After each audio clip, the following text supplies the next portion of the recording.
Hello, and thanks for joining us for another Five Things podcast. I'm here with a special guest, Carlos Trinidad-Snake, Bare-Knuckle Fighting Championship fighter. And thank you for joining us today. Hey, thanks for having me, Brian. How you doing? Good, good. And a fun fact here, Snake is actually, that's not your nickname, that's part of your name. Yes, sir. My real name, born with it, on my ID, everything, not a nickname. I think that's awesome.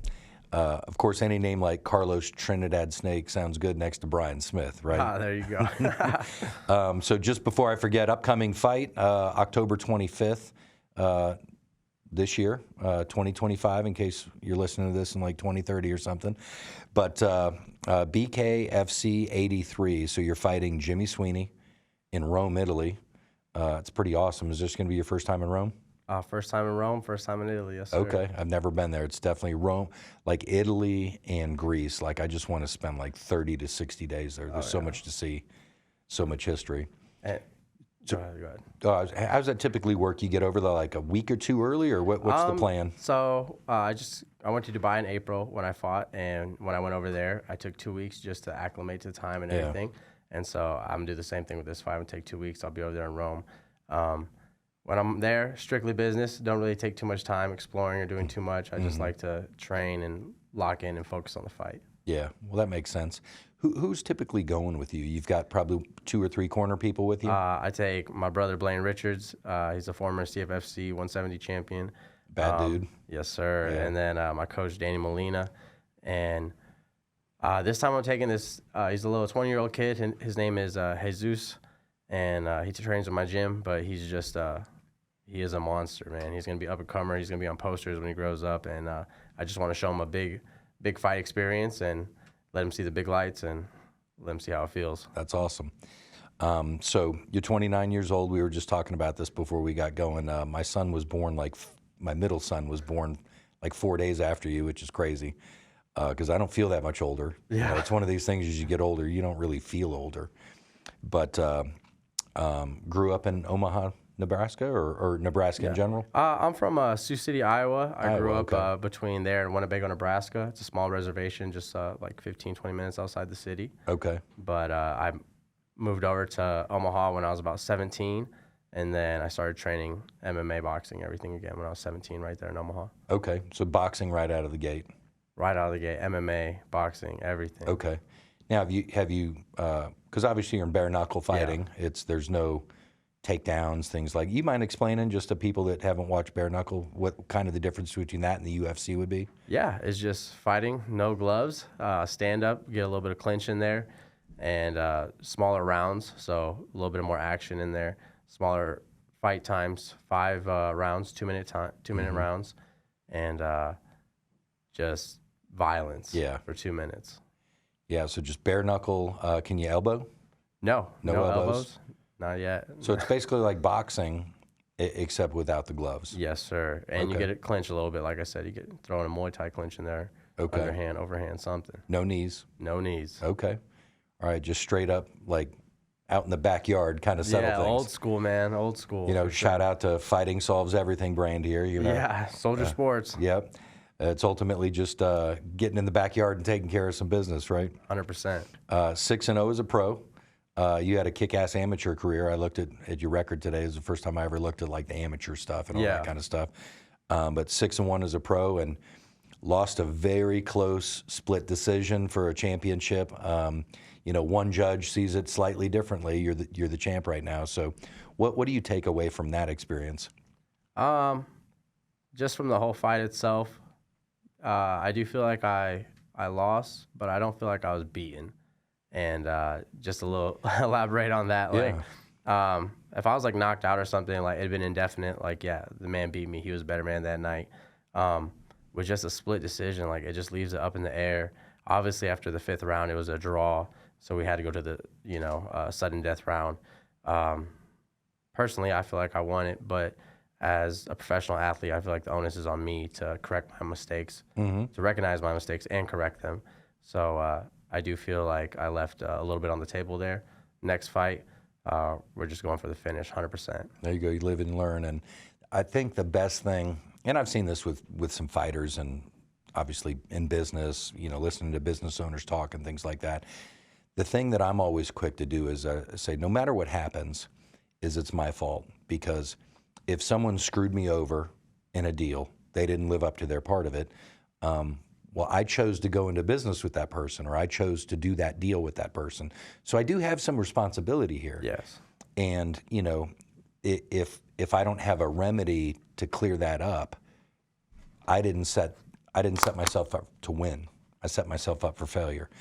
So I think the mature way of looking at that, and I really think, especially as a fighter, is that no matter what happens, it's on me. Yes, sir. And that way, it's actually good news, because if it's on me, I can fix it. So next time around, I'm going to make the corrections, and I'm going to win next time around. And it comes back to that saying, we win or we learn. Yes. You know, but some people don't win or learn. Some people win or they make an excuse. They give up, one of the two. Or give up. Speaking of which, what's his name here? Did Zach Gisola quit combat sports after that fight? I don't know, man. I haven't heard too much about him. He was, Okay. You know, he was probably one of the more veterans that I fought. You know, in the bare-knuckle, he didn't really have too many fights, but MMA, he was, like I said, he's definitely a veteran. He's been around the sport a while. I don't know, man. All love to Zach Gisola. I hope he keeps going. Yeah, I don't know the guy. I just you could tell he didn't want to fight anymore. You know, that was my read. Like, this dude wants out. Yeah, it was. You know, I thought he'd be a tougher opponent. They told me he'd be a tougher opponent. But I was just on such a roll, man. I was C-rolling the division, so I just feel like nobody could have stopped me at that point. Yeah, and there's levels to the game. I mean, it is what it is, and I'm sure Zach could whoop my ass pretty good, so I'm not sitting here talking junk, but in terms of watching two high-level athletes go at it, like, I'm watching that and I go, oh, he wants out. Like, you can see the body language and everything. So kudos to you. You know, you put it on him and you did your job. Thank you. And so you fight in the 165 division. How much weight are you typically cutting to get in the ring? I walk around anywhere between 185 to 195. Okay. And then when it comes down to fight start building time, towards just start shrinking down, getting the diet right, locking in. Okay. And I've always done that. And MMA, I go all the way to 155 if I fight MMA. Wow. So 65, 155 is just kind of my home right there. Okay. Well, that's good. I'd tell you, any of the athletes I talk to, like, cutting weight is I mean, it's tough, man. Oh, yeah. And the crazy thing to me is, you know, I just met a handful of UFC athletes 4 years ago when I first started coming to UFCX. But some of these guys that Yuri Prohaska or Jamal Hill, you know, we'll talk about some of these guys you stand next to them are like, how in the hell is this guy at 185? Oh, yeah. You know, like, you mountain of people, you know? Sure. And it's wild how you guys can do that. Yeah. Like, sometimes some people, they're just shocked. They think it's a big weight cut or something. And I'm like, man, if I can do it from 190 to 165, think of a dude 215 cutting to 185, you know what I mean? Or like 205 cutting to 170, you know? And those guys are still, like, you're talking about someone who's 6'4", you know what I'm saying, 6'5", and the division just, once you go higher in weight, it just elevates, you know? Yeah. And I feel like unless you're a fighter and you're really around the scene, you don't really understand how that works. Yeah. You know? Yeah, I mean, it's a commitment, obviously. And just growing up in Iowa and Nebraska, what was your situation growing up? You know what, just pretty much had a regular childhood. Yeah. Didn't really do too much. Regular family life kind of thing? Yes, sir. Yeah. And just 3 sisters and an older brother. And my older brother, he fights as well. He's into sports. My sisters, they're not really into anything like that. But me and my brother just kind of gives us a sense of, like, competition between me and him. You know, he's an older brother, but I've been doing this longer. So, but surprisingly, it didn't take him as long to catch up to me, you know. So he's more of a jiu-jitsu guy. He took off on the ground. He excelled. I excelled in striking. So I feel like he just took the latter route, you know, to make sure he was good at something. There you go. But, yeah, no, just regular family life. Growing up Iowa, Nebraska. Like I said, moved to Nebraska, same thing, just started working in Nebraska. I didn't really know anybody there. And that's how I kind of got into going to, like, an MMA gym and then just having something to do after work, you know. And it's productive and constructive. Yes, sir. Keep yourself out of trouble. And we were talking again before we got on here, and I didn't know this, but you're a father, and started young like I did. We evidently both had some terrible water where we were growing up at. Very terrible. And it took me a little bit longer to learn than it did apparently for you. But what's fatherhood been like as a young man, having a kid at a young age? Man, it's awesome, man. I love my kids. Just being able to provide something that I didn't have, when I was their age is just amazing. And I feel like I live vicariously through them. Everything I didn't have, I make sure they have, whether it's clothes, toys, or just anything, the love.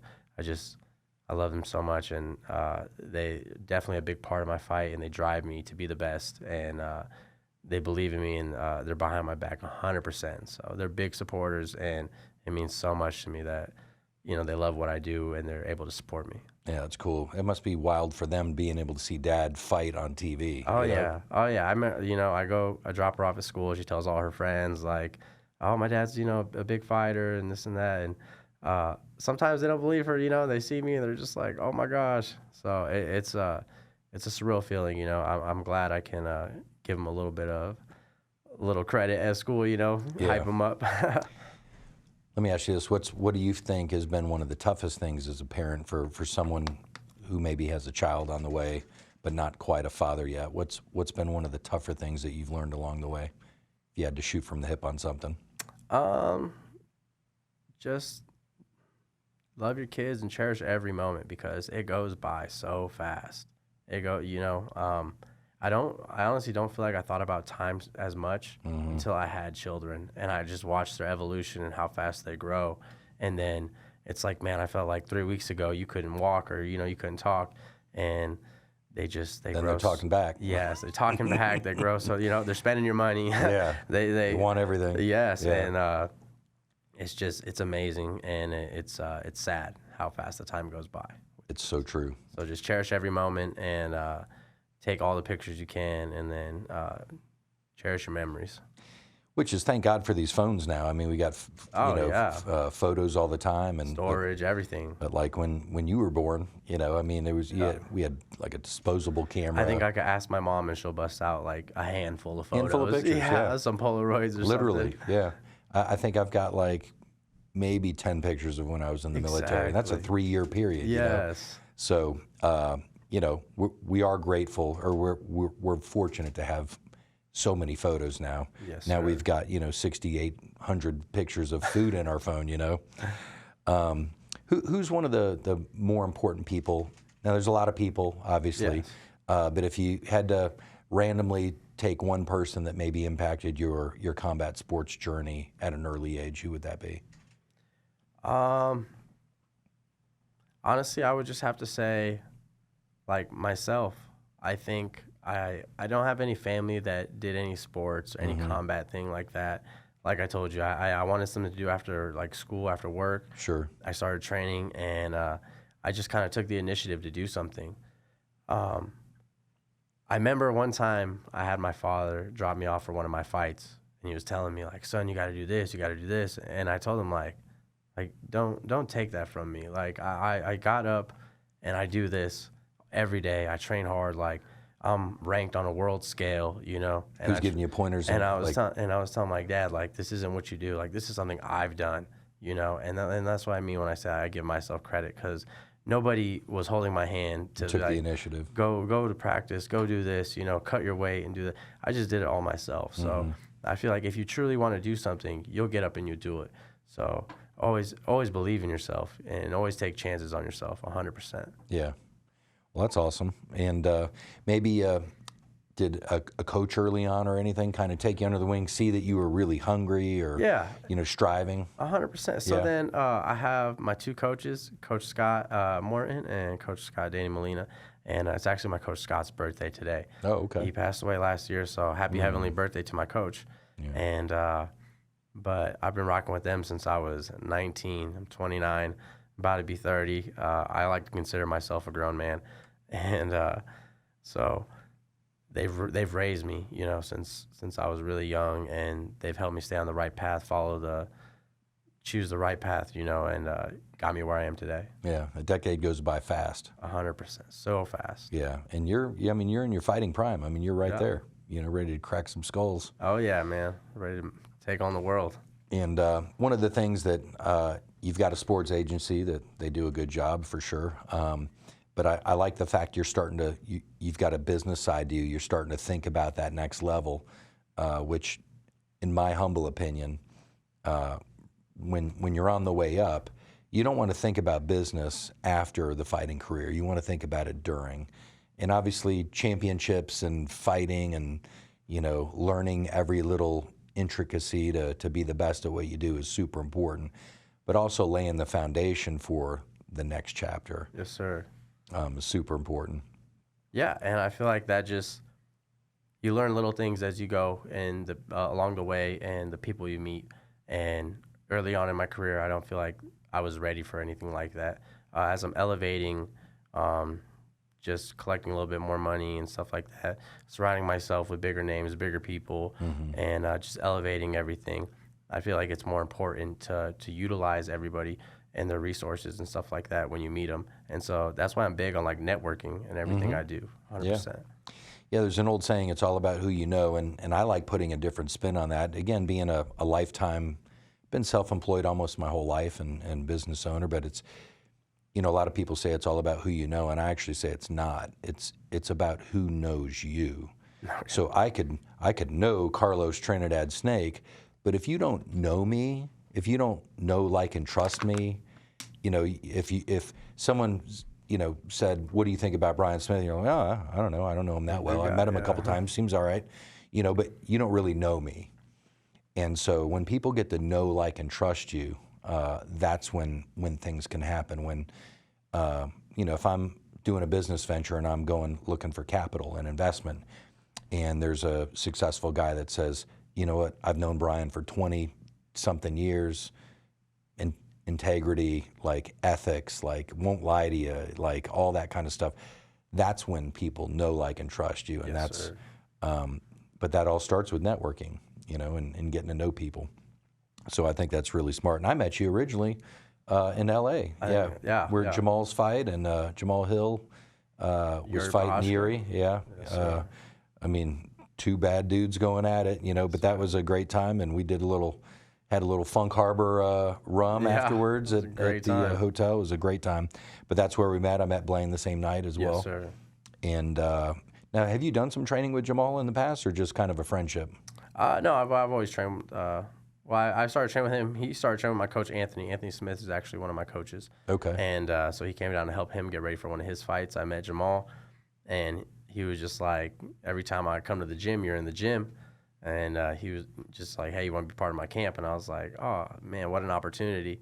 Yeah. And I jumped at it, and I stayed with him for like 3 months, just built a relationship, and helped him get ready for his fight. It was an awesome experience. And like I said, I got to meet everybody, met you, met a lot of great people. And he just really elevated my career so much. So shout out to Jamal Hill, Sweet Dreams, man, because he's always never missed an opportunity, never skipped a beat to put me on and elevate my name. Yeah, that's awesome. And I know Jamal kind of gets a bad rap from the public and social media and stuff like that. But I can say we're not best friends or anything, but the guy's never been anything but nice and classy and gracious, So, I think people can get a certain perception about someone on social media or this and that, but when you get to know people, I think it changes things. You get to learn the human side of people as well. Yeah. But have you lost friendships on the way doing this? I like to think if they're important and you were important, they stayed around. Like I don't really stick my neck out for a lot of people. I think I've invited 3 people to my gym over my whole career, and they're all still in the gym. Okay. And they're all big guys in the gym, big top players in the gym. My brother Blaine, I met him at a jiu-jitsu gym, and he went to a college in my hometown, and he was wearing the shorts. Okay. I invited him over to the gym. He's MMA, like I said, former MMA world champion. Like, it's crazy how the world works, And that was with Cage Fury? Yes. Yeah, CFFC. yeah. But yeah, that's That's awesome. And that's, sometimes I find that I think about when you're on a journey, it's like an elevator, right? If you're striving to go to higher floors, not everybody wants to go to those floors. Yeah, 100%. And you got to be careful they don't stop you from pressing the button because they want to keep you on this level.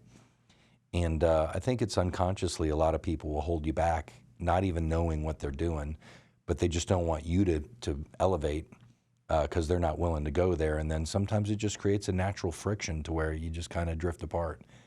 And it's unfortunate, but I do believe, looking back, again, 51 years, I do believe some people are there for a season, and you can look back and say, maybe we had a falling out or we drifted apart or this and that, but like for that season, that was a really good relationship or a really good friendship, and I took a lot away from it. Even people that, quite honestly, bad business deals or this and that to where we were close, but when I look back, it's like, yeah, it ended badly, but we had a lot of great times. We had some fun. We had this and that. We learned a lot together. So I think even if things end on a sour note, you can still pull out a lot of good stuff from it. But the bottom line is you're going somewhere. The closest people around you need to be supportive of that. Yeah. They need to understand your mission. They need to encourage you. Maybe give you feedback you don't want to hear sometimes, and you can take and do with that what you want. But again, it's relative. Talking to O'Day, just understanding fighters, you get advice from all kinds of normies that, regular people, it's like, okay, Oh, yeah. like I'm going to go ahead and listen to my coach on this one, but thanks for the feedback. But at the end of the day, like, your closest 5-6 people are going to just dramatically impact your level. 100%. For sure. Yes, So sir. always keep an eye out for that. Some old man advice there. So obviously you started fighting at a young age, and you must enjoy it to a certain extent. I love it, man. Yeah. I love it. I live and breathe it. Is it just the raw competitiveness of getting in there and trying to beat the guy that's across from you? Yes, 100%. It's just something so primal. Like, just I beat that man. Like somewhere, somehow, some way, he goes home, and that's somebody's, top king, a father, somebody, or a son, somebody who someone holds in high regard, and it's like, I beat that man. Like, physically, I'm better than him, and there was no question about it. So it's just like, it's a feeling that's so hard to explain, and unless you feel it, you'll understand it, Yeah, I mean, it makes sense. That's where last podcast I did with O'Day, we were talking about Conor McGregor. Is he coming back? Okay. And I was kind of the impression, like, man, he made his money. Like, why would you come back? It's such a grind. You already been there, done that. You had 2 titles. Like, you accomplished so much. And O'Day gave me a perspective, the same thing that I didn't know. He goes, yeah, but I give it like a 30% chance because being in that space is such a rush. It's such a high to be, and we can only and you've main evented, so you've got a really good taste of that. Yes, sir. But somebody like Conor, that's he's going to have hundreds of millions of people watching him. That's got to be crazy. I can imagine the feeling. So. I got that perspective from O'Day, and I was like, I never thought about that, but that's where, you guys have a different perspective than the average person. Because, man, what a rush that must be to just have your hand raised and, be sitting there with, the announcer, and you're on TV, and, couple things to start winding down here. How much do you spend on, how much time do you, like, seek nutritional information? Because, like, just giving you some foundation, like Evan Elder, he's just an encyclopedia of, information and overtraining statistics and this things to measure that, and, learning your body and how if you overtrain, he would come back to the gym the next day and he couldn't quite get up to speed. Yeah. And then he realized, I'm overtraining than this day, and I need more than 24 hours. I need 36 hours or 48 hours to recover because I hit this level. Yeah. And just understanding the body, I mean, there seems like there's so much to learn. Yeah. I feel like it's everybody has a different perspective on something like that. Mm-hmm. nutritional like information. Like I like to retain stuff as I go along, you know, and especially like as you meet higher level fighters and stuff like that, you find stuff, techniques and stuff like that that they do that you can implement. And I like to do stuff like that. But for the most part, I like to grind, man. You know, your body wears and tears in the game. You're never 100%. So I don't ever expect to be 100% in the gym. And you just got to embrace the pain, you know, like I said, and just get out there, get after it, man. That's the type of person that I am. Yeah. Yes, sir. Well, that makes sense. Well, I mean, it goes with the mentality. I'm sure it's just being a fighter. You got to push through, and you're exhausted and getting. The only thing I can really relate to is I did CrossFit for about a year. Yeah. And, you know, doing the AMRAPs and all that stuff, as many reps as you can. And, you know, I think about how gassed I was in 10 minutes. Yeah. And there's nobody punching me. There's nobody kicking me. There's nobody taking me down. Like, damn, you know, you've got to be so high level in terms of your fitness. Oh, man, but running is so intense because it's like, unless you're first, I just don't feel like there's any like really incentive. Like, you know, like yeah, I can see like the sense of accomplishment finishing a long run or something like that. But I'm like, I want to win. I'm such a competitor. I want to win. Right. You know what I mean? So like, if I don't win, then it's just like, I probably wouldn't do too many runs, you know? So yeah, I feel like doing the sport, I found my sport, what I like. And man, like I said, it's a grind for sure. Yeah. Well, you know, I see Bare-Knuckle BKFC. I mean, it's a super exciting fight. And I love UFC. There are times where, and again, this may be an unpopular opinion, but like, I know leg kicks are part of the game and things like that, but, you know, I think most people want to see the scrap. You know, they want to see the hands. I like the elbows. I like the kicks. I just hate to see a leg, you know, calf taken out in the first half of a round or something. 2 leg kicks done. Yeah, I mean, kudos to the guy doing it because he's fighting a smart fight. But to me, I guess, is not as exciting of a fight when I know that we could have a real brawl with the hands. Yeah. But that's something that BKFC handles. Like it's a straight up scrap. And you know, and I feel like, you know, the circle ring, you start already toe to toe, so it's like they do a lot to kind of like force the action in there, and it pays off, man. The first fight card I fought on for Bare Knuckle, there's 12 fights, 12 knockouts, and I remember I was only like the second fight of the night, so I did not expect the rest. Every fight was just knockout, and then I remember when I fight, and I'm like, the co-main event, the future fight, and every fight before me is a knockout, and I'm like, what are the odds I will get another knockout? You know what I mean? So, but in the Bare Knuckle is just, it's so dangerous, like so violent, and it's just the only way to win is knockout or decision, you know, or you give up, you make them give up, you know. So. Yeah.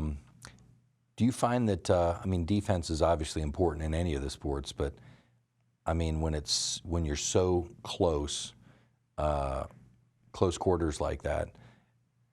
Obviously, you train for everything. Yeah. But I don't know. I'm just randomly thinking that you know, like in boxing, for example, Mayweather when he fought McGregor, you know, he covered up. He's letting Conor punch himself out the first few rounds and this and that. How much of that do you think applies to what you do? Because you don't have big puffy gloves on your hands, and it seems to me you could strike a little bit easier through the guard. Oh yeah, and I think that just comes down to who you're fighting, their style, and their technique. Because if I'm fighting a big brawler, you know, super muscular guy, I'm not going to stand and let him punch me out in the bare knuckle, you know, because like you said, chances are he's going to connect. He's going to get right through. But just like with my style in general, like I stay defensively on the outside, you know, and that's just something I've always done. So, and in the bare knuckle, it's paid dividends. Like I've steamrolled everybody. And for the most part, I'm pretty long and I'm pretty tall in the division. So I haven't really had to fight anybody who's out of range or like, you know, for the most part, I've always had the upper hand in the fights. Yeah, and really using that range and distance. Yes, and especially if you can find somebody who can use the range and the distance, like then they're a problem. And I've definitely figured out how to use my range, my distance. Nice. So kind of winding down, one of the last questions I had, other than long-term goals for yourself, obviously, you just mentioned coming up and fighting. You were on the second fight of the card. What's the difference between, if you could give advice to someone that's making their first main event? Of course, there's probably going to be more pressure, but how much does it change your schedule ahead of the fighting? Is there a lot more obligations and things that you have to do, like talking to the press? And, you know, it seems to me like that could maybe be a big distraction the first time through that. 100%. You know, I do feel like when you're the main event, you do have a little bit more obligations. Like you said, talk to the press, give them a little interview before the fight or something, and doing a press conference after the fight, doing the press conference before the fight. You know, and I don't want to say any of that really gets in the way, but I feel like it will if you let it. You know, and so I feel like you have to be ready, be prepared, and take it step by step, and take it a step at a time. Don't get too nervous doing it. Yeah, makes sense. It's a fight, and that's it. Yeah. Do you think spending some time around Jamal Hill during that process, kind of seeing him go through a lot of that stuff, do you think it kind of helped you a little bit? 100%. Jamal is very professional in everything he does, and I want to be like him. Like I said, he was a former champion. When we spar, you know, he's a great person to spar with. He's a former champion. Like he's one of my best friends. So I just want to make sure like I'm on that same level, you know. Yeah, for sure. That's iron sharpens iron, right? 100%. Last thing I've got, unless you had anything you wanted to talk about specifically, but long-term goals. Let's say you're on this journey for another 5, 6, 7, 8, 10 years. What do you have you thought beyond that as far as what you'd like to do, or just kind of figuring things out as you go right now? I want to fight, you know, till I can't fight no more. I love fighting. Like I've given everything to the sport. I want to be a champion. I want to leave a legacy when I'm done, and just set myself up for life after fighting, because life isn't fighting. You can only fight for so long. So right. I feel like a lot of fighters, they don't pay their taxes. You know, they get in trouble. They get in trouble. You know, and I just feel like I just want to make all the right moves so when we exit the game, we have a nice plan, nice life set up afterwards. Yeah, and that's salespeople, that's business people. Like Uncle Sam wants his cut. You better set it aside, especially when you're 1099. Yeah. And you get that full check. Yeah. You know, it's like, oh, I got X, and it's like, no, you don't have X, bro. You got like 70% of X. It feels good to get those checks. You know, you just gotta be smart with it for sure. Right. Well, thank you for joining me. And by the way, you just came out of training today, so you're flying right in here. So thank you for squeezing me in here. I know you got a lot of training getting ready for Rome, and going 7-1 after this fight. Yes, sir. Thanks for having me, Brian. I appreciate you. Thank you, Carlos. Yes, sir. I appreciate it. Have a good one, and thanks for joining us for another 5 Things podcast. We'll see you next time.